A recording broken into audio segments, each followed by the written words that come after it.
Labas vakaras, esu mamyčių, močiučių diena.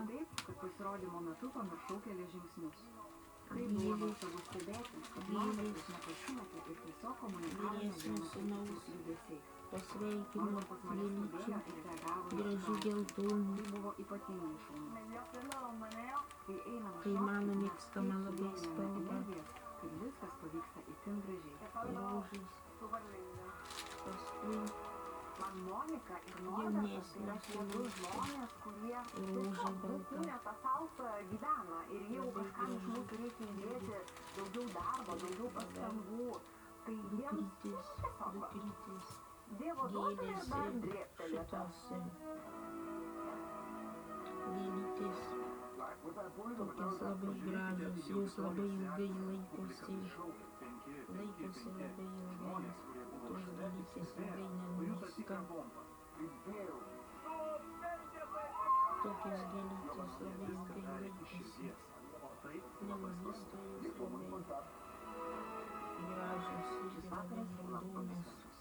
Tad dabar iki pat balsavimo pabaigos verta prisiminti tą išsvajotą skaičių kombinaciją. Linkiu ir jums visiems gražios šventės ir puikių, gražių šiltų dienų, džiaugsmo akimirkų, laimės širdyje, geros sveikatos.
Gvazdikėliai.